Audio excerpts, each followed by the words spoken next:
개인평화.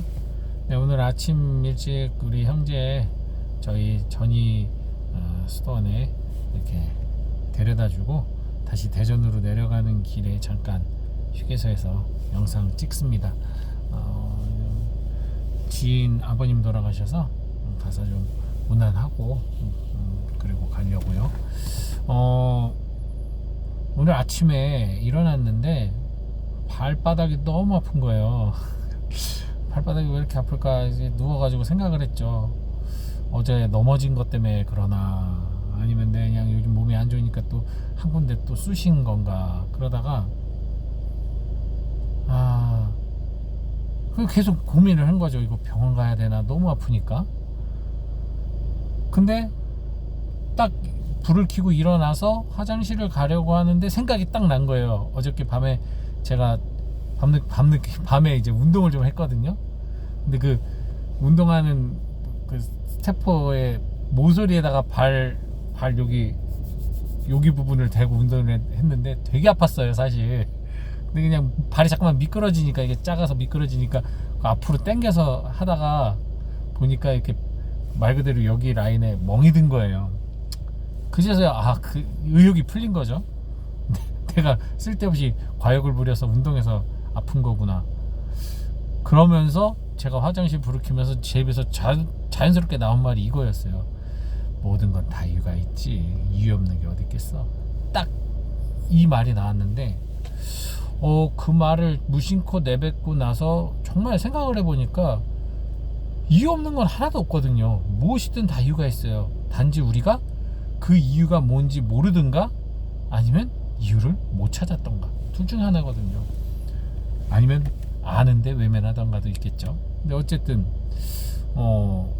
이유를 모를 때 참 혼란스러워요. 이유를 모를 때 참 혼란스럽고, 이유를 못 찾을 때는 괴롭죠. 그럴 때는 나름대로 정당하고 합리적인 이유를, 그럴듯한 이유를 갖다 대서 어떻게든 뭔가 좀 내 상황을 합리화시키려고 하고 이해하려는 노력을 하는 경우가 있잖아요. 근데 이게 좋을 때도 있어요.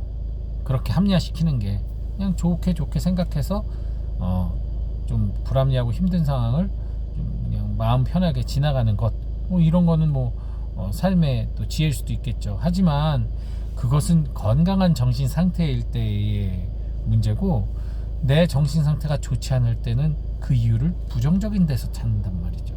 불합리하게 찾아요. 비합리적인 이유를 찾아요. 왜곡된 이유를 찾는 거죠. 그래서 우울증 환자들이 특히나 그게 심하죠.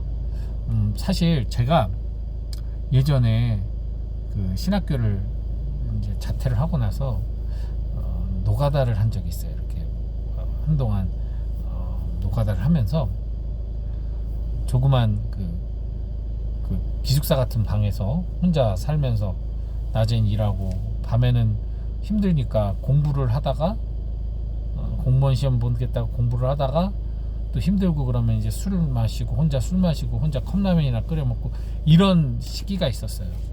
그러니까 하루하루가 점점 피폐해져 가면서 자기 자신에 대한 원망할 대상들이 눈에 없으니까 결국 내 자신을 원망하면서 깊은 아무래도 상실감과 우울증에 빠졌던 거죠. 그런 상황에서 이렇게 어느 날 보니까 바퀴벌레가 이렇게 방에 기어다니는 거예요. 그래서 바퀴를 잡았죠. 잡고 나니까 이제 바퀴벌레를 2번인가 잡고 나니까 이거 안 되겠다 싶어가지고 그 바퀴벌레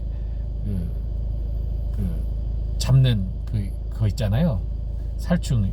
바퀴벌레가 그 안에 들어가서 그걸 약을 먹으면 보이지 않는 곳에 가서 죽는다 하는 그런 에이드들 있잖아요. 그래서 그거를 이제 설치를 했어요. 그런데 어느 날 자고 일어났는데 바퀴 한 마리가 딱 방 한가운데서 이렇게 뒤집어서 죽어 있는 거예요. 근데 그걸 본 순간 어떤 생각이 들었냐면, 바퀴가 약을 먹으면 보이지 않는 곳에 가서 죽는다는데 얘가 여기서 죽은 건 얘는 여기가 보이지 않는 곳이라고 생각했겠구나. 얘는 나의 존재를 없는 존재로 여기겠구나. 바퀴벌레마저도 나를 투명인간 취급, 이게 살아있는 존재로 취급하지 않는구나. 이런 생각을 하면서 너무 우울해지는 거예요. 눈물이 막 나고, 난 바퀴벌레만도 못한 놈이었구나, 막 이런, 말도 안 되죠. 근데 그게 그 시간대는 너무나 절절히 다가왔어요. 그리고 너무나 사람이 그립고 너무나 뭐 외롭고 뭐 그런 생각들도 올라오고, 나랑 아무 상관없는 어떤 사람이 이렇게 웃음 한 번만 줘도 거기서 엄청난, 심지어 그 제가 있었던 그 숙소 근처에 떡볶이를 파시는 분이 계셨는데, 그분이 그냥 젊은 청년이 찾아와서 떡볶이를 먹으니까 관심이 있었던 거예요. 근데 제가 뭐라고 말을 할 수가 없는 거예요. 그냥 네네 이랬는데, 어느 날 그냥 힘내라고, 그냥 여기서 떡볶이는 내가 이거 장사 접을 때 어차피 남는 거는 버리니 거니까 그때쯤에 오면 그냥 줄 테니까 먹으라고, 그리고 힘내라고. 근데 딱 보면은 꼭 신부님이나 목사님 될 상인데 뭐 이러면서 주셨어요. 너무나 그분께 감사해서 제가 공짜로 안 먹고 어쨌든 뭐 돈 내서 사 먹었는데, 안 받는다는 것도 사 먹었는데 정말 자주 갔거든요. 그때 뭐 그런 상황에서 그런 말도 안 되는 해석을 하고 더 우울해지는 제 모습을 봤어요. 이렇게 우리가 살아가면서 앞이 깜깜하고 보이지 않을 때 두렵잖아요. 그리고 그 두려움이 오래되고 내가 뭔가 나의 일련의 시도 노력이 물거품으로 돌아갈 때, 그럴 때 이제 우리는 좌절을 경험하면서 여러 가지 부정적 감정들이 생기는데, 그때 해석하는, 그때 내가 그것을 판단하는 그 기준이 부정적으로 흐를수록 당연히 그 결과는 왜곡되게 나올 수밖에 없어요. 마찬가지입니다. 우리가 복음을 단죄하는 데 활용하고 어떤 비판하는 데 활용하고 뭔가 나의 죄책감, 죄의식을 키우거나 남의 죄에 대한 어떤 평가를 하는데 계속 사용하다 보면 그 결과는 나중에 너무나 참혹한 결과로 나올 수가 있어요. 무자비한 인간이 되거나 죄의식에 빠져서 구원을 포기한 인간이 되거나 하느님을 완전히 등지는 사람이 되거나 이럴 수가 있습니다. 가다 보면 그렇게. 그래서 복음이라는 것은 누군가를 살리기 위해서, 누군가를 위로하기 위해서, 누군가에게 용기와 힘을 주기 위해서 활용해야지, 자꾸만 그걸 갖고 누구를 단죄하고 이렇게 살면 안 된다 저렇게 살면 안 된다는 판단으로 내가 그걸 활용할 때 우리가 아까 말한 부정적인 이유와 합리화를 그러니까 성경을 통해서 부정적인 이유를 찾아내기 시작을 한다는 거죠.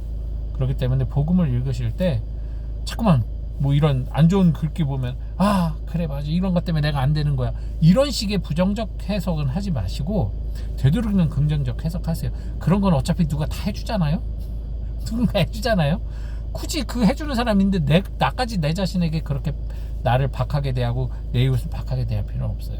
그러니까 이유를 찾을 땐 되도록이면 긍정적으로 좋은 쪽으로 찾으시고, 또 복음도 그 말씀을 받아들일 때 선한 방향으로, 좋은 방향으로, 비록 과정 안에서는 불편할 때도 있고 불안할 때도 있지만 모든 것은 합하여 선을 이룬다는 복음 말씀처럼 그것을 선으로 이끌 수 있는 그런 복음의 해석, 이해를 하시는 여러분들 되시기 바랍니다. 저는 이제 다시 그럼 출발하도록 하겠습니다. 주님 평강.